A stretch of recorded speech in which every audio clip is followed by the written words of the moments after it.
Imagine dedicar décadas de trabalho duro, economizando cada centavo para construir o refúgio dos seus sonhos, apenas para ver aqueles que você mais ama tentarem transformá-la em um estorvo na sua própria casa. Esta é a história de uma mãe que aprendeu da maneira mais dura que o sangue nem sempre garante lealdade e que a dignidade tem um preço que seus filhos não estavam dispostos a pagar. Prepare-se para uma jornada de decepção, resiliência e uma reviravolta que ninguém viu chegar. Antes de começarmos essa história incrível, não se esqueça de curtir o vídeo, se inscrever no canal e contar pra gente nos comentários de onde você está ouvindo essa história. O sol da manhã entrava pela janela da cozinha, desenhando retângulos dourados sobre o piso de porcelanato que eu mesma escolhi, peça por peça, há 5 anos. O aroma do café recém-passado, aquele grão moído na hora que é o meu único luxo, confesso, preenchia o ar, misturando-se ao perfume suave das gardênias que cultivo no Jardim dos Fundos. Ali, em Nova Campinas, eu finalmente tinha encontrado a paz que 3 décadas de magistério haviam me roubado. Cada tijolo desta casa carregava o peso das minhas noites em claro corrigindo provas e das férias sacrificadas para quitar o financiamento. Para mim, Beatriz, esta casa não era apenas alvenaria. Era o meu troféu de sobrevivência. Eu estava sentada à mesa de jacarandá, sentindo a textura da madeira sob meus dedos, quando o som estridente da campainha estilhaçou o silêncio. Não era um toque comum. Era insistente, autoritário, como se quem estivesse do outro lado já se sentisse dono do meu espaço. Ao abrir o portão eletrônico, meu coração deu um solavanco que não era de alegria. Larissa, minha filha única, estava parada ali. Atrás dela, o marido, Gustavo. Um homem que sempre exalou uma arrogância silenciosa sob seus ternos bem cortados. E os 2 filhos, que já desciam do carro chutando as pedras ornamentais do meu jardim. Eles não traziam apenas mochilas para um final de semana. O porta-malas do SUV estava escancarado, revelando malas gigantescas, caixas de papelão e até um televisor de 70 polegadas mal acomodado no banco traseiro. O barulho dos pneus no cascalho parecia um aviso de invasão. Larissa nem sequer me abraçou. Ela passou por mim deixando um rastro de um perfume importado excessivamente doce, que imediatamente brigou com o cheiro do meu café. "Mãe, que bom que você já está de pé", disse ela, sem olhar nos meus olhos, enquanto sinalizava para Gustavo começar a descarregar as caixas. As coisas na cidade ficaram insuportáveis. O aluguel do nosso apartamento no Itaim subiu de novo, e o Gustavo decidiu que não vale mais a pena queimar dinheiro assim. Decidimos que vamos morar aqui agora. Eu paralisei no meio do corredor. Minhas mãos, ainda segurando o pano de prato, começaram a tremer levemente. Eu olhava para aquelas caixas entrando na minha sala de estar, sujando o tapete persa que eu aspirava com tanto zelo. Gustavo passou por mim carregando um cabideiro, soltando um "licença, dona Beatriz", desprovido de qualquer respeito real. Era como se eu fosse um móvel antigo que eles estavam decidindo onde realocar. "Larissa, como assim? Morar aqui?" Minha voz saiu mais baixa do que eu pretendia, sufocada pela audácia daquela cena. "Vocês têm a vida de vocês. Eu planejei minha aposentadoria para ter este espaço, para ter minha privacidade. Vocês nem me consultaram." Minha filha parou no centro da sala, colocou as mãos na cintura e soltou um suspiro de impaciência, o mesmo que ela dava quando era uma adolescente mimada, e eu negava alguma extravagância. Mas agora havia algo mais sombrio em seu olhar, uma mistura de desprezo e posse. "Consultar o quê, mãe? A casa é enorme. Você vive aqui sozinha como uma eremita. É puro egoísmo manter esse espaço todo só para você enquanto sua família precisa de suporte. Nós já organizamos tudo. O quarto dos fundos vai ser o escritório do... Gustavo e as crianças ficam na suíte de hóspedes." "E eu?" perguntei, sentindo um nó seco na garganta. Ela soltou uma risada curta, seca, que ecoou pelas paredes que eu tanto amava. Ela se aproximou, o rosto a poucos centímetros do meu, e eu pude ver a frieza absoluta em suas pupilas. "Você não vai nos atrapalhar, velha." As palavras saíram como chicotadas. "Você fica com o quartinho de passar roupa, aquele lá perto da área de serviço." É mais do que suficiente para quem passa o dia vendo novela. A partir de hoje, as regras mudam.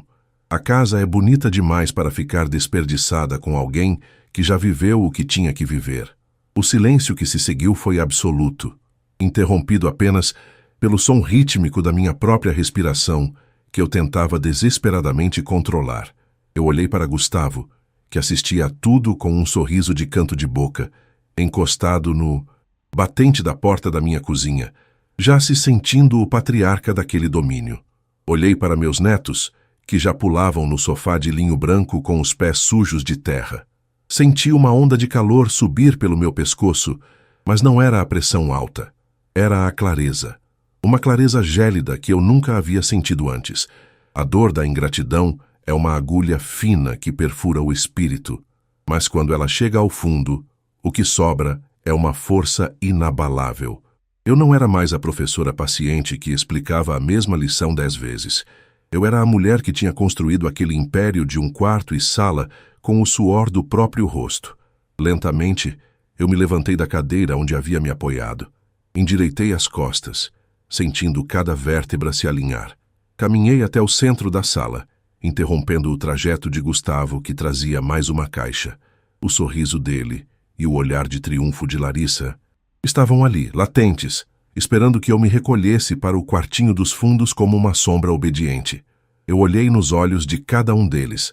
Primeiro no de Gustavo, que desviou o olhar por um segundo. Depois nos de Larissa, que sustentou o desafio com uma arrogância cega. Respirei fundo, o cheiro das gardênias do lado de fora parecendo me dar o último adeus àquela vida de passividade. Com a voz firme, sem tremer uma única nota, eu disse apenas 3 palavras. Vendi a casa. O sorriso de Larissa sumiu instantaneamente, como se tivesse sido apagado por um golpe físico. Gustavo congelou com a caixa de papelão no alto, os braços paralisados no ar. O silêncio que se seguiu foi tão pesado que parecia que o oxigênio havia sido drenado da sala. Eles me encaravam como se eu tivesse acabado de falar em uma língua morta. O grito de Larissa rasgou o ar denso da sala como uma navalha enferrujada. O rosto dela, antes contorcido em uma satisfação mesquinha e vitoriosa, agora era uma máscara de incredulidade e fúria cega. "Você o quê?" ela berrou, a voz subindo uma oitava, descontrolada, reverberando nas paredes de gesso que eu tanto cuidei para que não tivessem uma única rachadura. Gustavo, por sua vez, deixou a caixa de papelão escorregar dos braços. O som do baque seco dos livros de direito dele, atingindo o chão, soou como uma sentença, um ponto final no silêncio que havia se instalado. Eu continuei imóvel. Por dentro, um turbilhão me consumia, mas por fora, eu era o próprio mármore da minha bancada. Observei como a respiração de Larissa se tornava curta e ruidosa, o peito subindo e descendo sob a blusa de seda cara, provavelmente comprada com o dinheiro que ela alegava não ter para o condomínio do Itaim. Eu sentia o cheiro do medo deles começando a exalar, um odor metálico que se misturava ao perfume doce e enjoativo que Larissa insistia em usar. "Você ficou louca, Beatriz?" Gustavo finalmente recuperou a fala, mas sua voz estava embargada, despojada daquela autoridade artificial que ele tentava projetar. "Você não pode vender esta casa. É patrimônio da família. Nós temos direitos." "Direitos, Gustavo." Eu dei um passo à frente, sentindo a firmeza do piso de porcelanato sob meus pés. Esta casa foi comprada com o meu fundo de garantia, com a venda de um terreno que herdei dos meus pais no interior e com cada centavo que economizei em 30 anos de magistério. O nome na escritura é o meu, único e exclusivamente o meu. Não há nós aqui. Há apenas uma proprietária e uma decisão tomada. Larissa começou a andar de um lado para o outro, os saltos batendo furiosamente no chão, um som que antes me irritaria, mas que agora parecia a trilha sonora da minha libertação. Ela parava, olhava para as caixas, para os filhos que agora assistiam a tudo encolhidos no sofá, e depois voltava a me encarar com olhos injetados. "Você não faria isso com seus netos," ela sibilou, tentando usar o último recurso dos manipuladores. "A culpa. Onde eles vão morar? Onde nós vamos enfiar nossas coisas? Você sabe que estamos em crise, que O escritório do Gustavo está passando por uma fase difícil. Como você pôde ser tão fria, tão calculista? Senti um riso amargo subir pela garganta. Fria? Calculista? Lembrei-me de 6 meses atrás, quando emprestei R$ 10.000 para Larissa quitar uma dívida de cartão de crédito. E, na semana seguinte, vi fotos dela em um resort em Trancoso. Lembrei-me das vezes em que precisei de uma carona para uma consulta médica simples, e ela estava muito ocupada com o Pilates. A frieza não nasceu em mim. Ela foi plantada, regada e cultivada por eles durante anos de negligência disfarçada de amor filial. Eu tomei a decisão no dia em que ouvi você comentando ao telefone com sua amiga que a velha já estava caducando e que logo vocês iriam me colocar em um de apartamento menor e mais prático para poderem desfrutar desta casa. Respondi, mantendo o tom de voz baixo, quase sussurrado, o que parecia deixá-la ainda mais desesperada. Naquele dia eu não chorei. Eu peguei a pasta de documentos, fui até a imobiliária no centro e coloquei o anúncio. O choque em seus rostos foi quase palpável. Gustavo sentou-se na borda de uma das caixas, as mãos enterradas nos cabelos. Ele sabia, como advogado que fingia ser bem-sucedido, que juridicamente não havia o que fazer. O dinheiro? Onde está o dinheiro? Ele perguntou, a ganância brilhando nos olhos por um segundo antes de ele tentar disfarçar com uma expressão de preocupação. Está onde deve estar, eu disse, sentindo uma satisfação gélida. Em uma conta que vocês não têm acesso. Já paguei os impostos, a comissão do corretor e o que restou é o meu fundo de liberdade. A cena era patética. Eles, que entraram aqui como conquistadores, agora pareciam refugiados de uma guerra que eles mesmos iniciaram. O sol continuava a brilhar lá fora, iluminando as gardênias, mas dentro da sala o clima era de um funeral. O funeral da imagem de mãezinha boba que eles tinham de mim. Larissa se aproximou novamente, mas desta vez suas mãos tremiam. Ela tentou mudar a estratégia. Suas feições relaxaram em uma tentativa forçada de parecer vulnerável. Uma lágrima solitária, provavelmente ensaiada, escorreu por sua bochecha. Mãe, desculpa. Eu falei aquelas coisas sem pensar. Eu estava estressada. Mas, por favor, desfaz esse negócio. Fala que foi brincadeira. A gente se acerta. Você fica no seu quarto, a gente ajuda nas contas. Por favor, não faz isso com a gente. Eu olhei para ela e, pela primeira vez em muito tempo, não senti pena. Senti apenas um vazio imenso. A menina que eu embalei, que eu eduquei com tanto sacrifício, tinha se tornado esse ser que só via em mim uma utilidade financeira. Não é brincadeira, Larissa. A escritura já foi lavrada no cartório da segunda zona. O Pix do sinal caiu ontem. E os novos donos... Fiz uma pausa proposital, sentindo o peso do relógio de parede batendo no corredor. Eles chegam para a vistoria final e a entrega das chaves em exatamente 2 horas. 2 horas? Gustavo saltou da caixa, a voz falhando. Você enlouqueceu de vez. Temos um caminhão de coisas aqui. Temos móveis, roupas, a vida inteira. Vocês têm 2 horas para colocar tudo de volta no SUV e sair, eu disse, cruzando os braços. Sugiro que comecem agora. Se as caixas estiverem no meio da sala quando o comprador chegar, ele tem o direito legal de chamar o caminhão de mudança da prefeitura para retirar o que ele considerar entulho. A correria que se seguiu foi humilhante de assistir. Gustavo e Larissa, antes tão arrogantes, agora tropeçavam um no outro, carregando caixas de volta para o carro sob o calor escaldante do meio-dia. O suor escorria pelo rosto de Gustavo, manchando o colarinho de sua camisa cara. Larissa gritava ordens para os filhos, que choravam confusos no jardim. Eu voltei para a minha cozinha. Peguei minha xícara de café, que agora estava fria, e joguei o líquido na pia. Lavei a xícara com calma, sentindo a água morna nas minhas mãos. Cada movimento era um ritual. Eu não estava apenas vendendo uma casa. Eu estava desfazendo as correntes. Enquanto ouvia o som dos objetos sendo arremessados de qualquer jeito no porta-malas lá fora, eu pensava no pequeno apartamento que já havia alugado em uma cidadezinha litorânea. Um lugar onde ninguém me conhecia como a velha do quarto de passar roupa. Lá, eu seria apenas Beatriz, a mulher que teve a coragem de quebrar o próprio coração para salvar a própria alma. Olhei para o relógio. Faltavam 90 minutos. O silêncio da traição estava sendo substituído pelo barulho caótico da partida deles. E, pela primeira vez em décadas, eu sorri de verdade. O relógio de carrilhão na parede da sala, uma peça de jacarandá que pertenceu ao meu avô, batia as horas com uma solenidade que parecia zombar do caos que se instalara sob o meu teto. Cada tic-tac era como um martelo batendo em um prego, selando o destino daquela convivência que nunca chegou a ser. Faltavam apenas 60 minutos. O ar dentro da casa estava pesado, carregado com o cheiro de suor, poeira levantada pelas caixas arrastadas e o odor acre da derrota de quem achou que o mundo lhe devia tudo. Eu me encostei no batente da porta da cozinha, observando Larissa. Ela estava sentada no chão, cercada por sapatos caros que ela tentava, sem sucesso, enfiar em uma sacola de lona. O cabelo, sempre impecavelmente escovado, agora estava desgrenhado, grudando na testa úmida. Ela me olhou e, por um instante, vi a criança que ela foi. Mas logo a imagem foi substituída pela mulher gananciosa que se recusava a aceitar que não tinha mais poder sobre mim. Você está sendo cruel, sabia? Ela disse, a voz rouca de tanto gritar. Uma mãe de verdade não faz isso.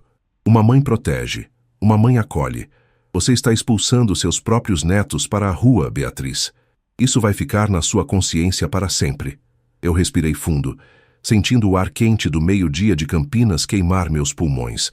Não deixei que as palavras dela penetrassem na armadura que eu havia levado anos para forjar. Acolher é um ato de amor, Larissa.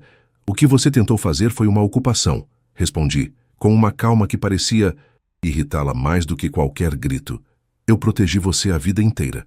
Paguei sua faculdade de design que você nunca usou. Paguei o sinal do seu primeiro apartamento que você perdeu por não querer trabalhar o suficiente. E agora eu estou protegendo a única coisa que me restou. A minha dignidade. E quanto aos seus filhos, eles têm pais jovens e saudáveis.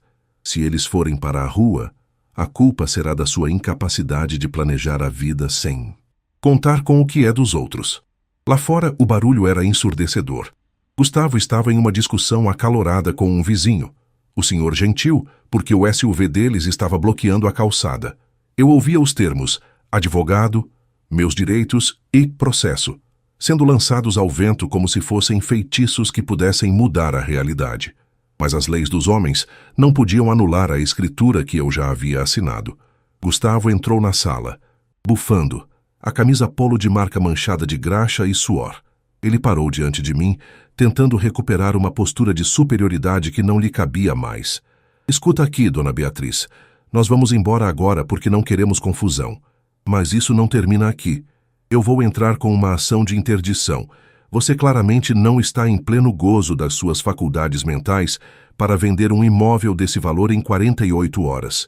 Você foi coagida ou está sofrendo de alguma demência senil precoce. Eu dei um passo à frente e ele recuou instintivamente. Tente, Gustavo. Tente provar que a professora titular que ainda dá consultorias para o Ministério da Educação está demente. Mas faça isso enquanto paga o aluguel de um hotel. Porque em 40 minutos, este imóvel terá novos donos. E se vocês estiverem aqui dentro, a queixa não será de família, será de invasão de propriedade. Privada. O silêncio que se seguiu foi quebrado apenas pelo som de uma buzina lá fora. Era o carro de entrega que eu havia contratado para levar o pouco que restava do meu escritório e minhas roupas pessoais para o meu novo destino. Ver os carregadores entrando com profissionalismo contrastava bizarramente com o desespero desorganizado de Larissa e Gustavo. Enquanto eles carregavam o SUV até o teto, deixando as crianças amontoadas entre malas e caixas, eu caminhei pela casa pela última vez. Toquei as paredes, sentindo a textura da tinta acetinada. Lembrei-me de quando escolhi cada luminária, de como vibrei quando o jardim ficou pronto. Havia uma tristeza. Sim, mas era uma tristeza limpa, como a de quem limpa uma ferida infeccionada. A casa era linda, mas o que estava prestes a entrar nela era o que ela realmente merecia. Um novo começo. Às 13 horas em ponto, um sedã branco parou em frente ao portão. Dele desceu um casal jovem, talvez na casa dos 30 anos, de mãos dadas. Eles olhavam para a fachada da casa com os olhos brilhando de esperança, a mesma esperança que eu tive há anos. Eles não sabiam do drama que acabara de ocorrer ali. Para eles, aquele era o cenário onde criariam seus próprios filhos, onde teriam seus próprios almoços de domingo. Larissa, ao ver os compradores, teve um último surto de fúria. Ela caminhou até a calçada apontando o dedo para a mulher que recuou assustada. "Vocês estão comprando uma casa amaldiçoada", ela gritou, a voz falhando. "Essa mulher vendeu a casa para deixar a filha e os netos desabrigados. Vocês não vão ser felizes aqui." Eu me aproximei rapidamente e me coloquei entre ela e os compradores. "Me desculpem", eu disse para o casal, que me olhava com preocupação. "Minha filha está passando por um momento difícil de transição. É apenas o choque da mudança. Podem entrar. O corretor já está a caminho com a documentação final." Gustavo puxou Larissa pelo braço, mais por vergonha do que por consideração. Ele a jogou dentro do carro e bateu a porta com tanta força que o som pareceu um tiro de misericórdia no nosso relacionamento. Sem um adeus, sem um olhar de arrependimento, ele acelerou o carro, fazendo os pneus cantarem no asfalto quente. Vi meus netos olhando pelo vidro traseiro, rostos confusos e tristes, e por um segundo meu coração fraquejou. Mas eu sabia que, se eu cedesse agora, estaria condenando todos nós a um inferno eterno de ressentimento. O silêncio voltou a reinar na rua, interrompido apenas pelo canto das cigarras que anunciavam uma tarde ainda mais quente. Eu me virei para os novos donos. Tirei o molho de chaves da bolsa e o estendi para eles. O metal estava quente por causa do sol. "Esta casa foi muito amada", eu disse, sentindo uma lágrima solitária finalmente escapar. "Espero que ela traga a vocês a paz que ela me trouxe por tanto tempo. Cuidem bem das gardênias. Elas precisam de água logo cedo." "A senhora está bem, dona Beatriz?" a jovem compradora perguntou, segurando minha mão com uma gentileza que eu não recebia da minha própria filha há anos. "Estou", eu respondi, limpando o rosto e sorrindo. "Pela primeira vez em muito tempo, eu estou realmente bem." Caminhei até o caminhão de mudança que me esperava. Entrei no banco do passageiro e pedi ao motorista para seguir viagem. Enquanto o veículo se afastava, olhei pelo espelho retrovisor. A casa bonita ia ficando menor, mas o peso no meu peito também diminuía. Eu estava deixando para trás os tijolos, mas estava levando comigo a minha liberdade. Eu não sabia exatamente o que o litoral me reservava, mas sabia de uma coisa: ninguém mais me chamaria de velha do quarto de passar roupa. Eu estava indo em busca do mar, e dessa vez eu era a capitã do meu próprio destino. 3 meses haviam se passado, desde que o portão da casa bonita se fechou às minhas costas pela última vez. Agora, o som que preenchia as minhas manhãs não era mais o da campainha estridente ou das discussões ásperas sobre herança antecipada. O que eu ouvia pontualmente às 6 da manhã era o rítmico e hipnótico quebrar das ondas na areia da praia do Perequê, em Ilhabela. O ar aqui era diferente. Não tinha o cheiro seco do asfalto de Campinas, mas sim uma umidade salgada, que parecia limpar não apenas meus pulmões, mas também as cicatrizes invisíveis que a ingratidão da minha própria carne havia deixado. Meu novo refúgio era um apartamento de 40 metros quadrados, mobiliado com simplicidade e bom gosto. Não havia porcelanato importado nem móveis de jacarandá, mas havia uma varanda pequena onde eu podia ver o canal e o movimento das escunas.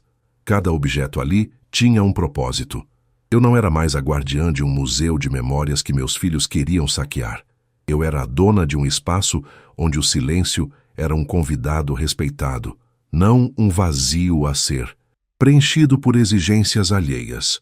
Naquela manhã, enquanto eu saboreava um pão na chapa, com um café pingado na padaria da esquina, um prazer simples que eu havia reaprendido a valorizar, meu celular vibrou sobre a mesa de fórmica. O nome na tela fez meu estômago dar um nó involuntário. Larissa. Durante os primeiros 60 dias, eu ignorei todas as chamadas. Recebi mensagens de texto carregadas de veneno, e-mails de Gustavo com termos jurídicos vazios e até tentativas de contato através de parentes distantes que eu não via há décadas. Mas hoje, algo no meu íntimo me disse que eu estava pronta para ouvir. "Oi, Larissa", eu disse, mantendo a voz tão calma quanto o mar naquela manhã de terça-feira. Houve um silêncio do outro lado, interrompido por um soluço abafado. Quando ela falou, a arrogância habitual havia sido substituída por uma exaustão que parecia ter envelhecido sua voz em 10 anos. Mãe, nós estamos morando em uma kitnet na Zona Leste, perto de São Mateus. O Gustavo, o escritório dele faliu de vez. Ele não conseguiu pagar o aluguel do Itaim e agora estamos os 4 dividindo um quarto e sala. As crianças não param de chorar. Elas sentem falta do espaço, sentem falta de você. Eu olhei para o horizonte, onde uma balsa cruzava lentamente o canal. Senti uma pontada de tristeza pelos meus netos, mas a clareza que me guiara até ali não vacilou. A vingança, eu percebi, não era vê-los na miséria. A vingança era o espelho. Eles estavam finalmente olhando para o reflexo de suas próprias escolhas, sem que eu servisse de amortecedor para as quedas que eles mesmos provocavam. Sinto muito pelas crianças, Larissa, respondi com sinceridade, mas vocês são adultos. Vocês escolheram viver uma vida de aparências e tentaram usar o meu esforço para sustentar um luxo que não podiam pagar. O que você está vivendo agora não é falta de sorte, é o peso da realidade. Mãe, por favor, ela implorou, e eu podia sentir o desespero dela através das ondas de rádio. Eu sei que você tem o dinheiro da casa, você não precisa dar tudo, mas se você puder pagar um depósito para a gente alugar algo melhor, ou se pudermos passar uns meses aí com você, a gente descobriu que você está no litoral. Por favor, a gente não aguenta mais aqui. Eu fechei os olhos por um momento. Lembrei-me do cheiro das gardênias e da forma como ela me chamou de velha, enquanto tentava me empurrar para um quartinho de passar roupa. Lembrei-me do olhar de Gustavo, já calculando o valor de cada metro quadrado da minha dignidade. Não, eu disse, e a palavra soou sólida como uma rocha. Eu não sou mais o seu plano. De emergência, Larissa. Eu sou uma mulher que se aposentou de tudo, inclusive de ser explorada. O dinheiro da casa está investido para garantir que eu nunca precise pedir um centavo a ninguém, nem mesmo a você, caso eu fique doente. E quanto a morarem comigo, este apartamento só tem espaço para uma pessoa, e essa pessoa finalmente aprendeu a se amar. Você é um monstro, ela gritou, o veneno voltando à tona assim que percebeu que a manipulação não funcionaria. Você prefere ver sua família sofrer do que abrir mão do seu egoísmo. Se amar a si mesma depois de uma vida de sacrifícios é ser um monstro, então eu aceito o título, respondi calmamente. Adeus, Larissa. Desejo que vocês encontrem um caminho, mas não será através de mim. Desliguei o telefone e, pela primeira vez, não senti as mãos tremerem. Bloqueei o número. Bloqueei o acesso dela à minha paz. Levantei-me, paguei minha conta com algumas notas de real e caminhei em direção à areia. O sol estava começando a esquentar e o movimento de turistas começava a aumentar. A vingança perfeita não é barulhenta. Ela não envolve escândalos ou agressões. A vingança mais doce é a indiferença de quem venceu a batalha emocional. Enquanto eles se afogavam nas consequências de sua própria ganância, eu caminhava à beira-mar, sentindo a água gelada molhar meus pés. Meus netos, um dia, entenderiam que o que eu fiz foi dar a eles a única lição que os pais deles nunca dariam, que o respeito não é algo que se exige, é algo que se conquista. Sentei-me em um banco de madeira de frente para o mar e abri um livro. Eu não tinha horários, não tinha patrões e, principalmente, não tinha inquilinos abusivos disfarçados de família. Eu tinha apenas o horizonte, o som das gaivotas e a certeza de que cada tijolo daquela casa bonita que eu vendia havia se transformado em uma gota de liberdade neste oceano imenso. Eu era Beatriz. Eu não era uma velha. Eu não era um estorvo. Eu era uma mulher que, aos 65 anos, havia finalmente nascido para si mesma, e enquanto o sol brilhava sobre as águas do litoral paulista, eu soube, com cada fibra do meu ser, que a minha verdadeira história estava apenas começando.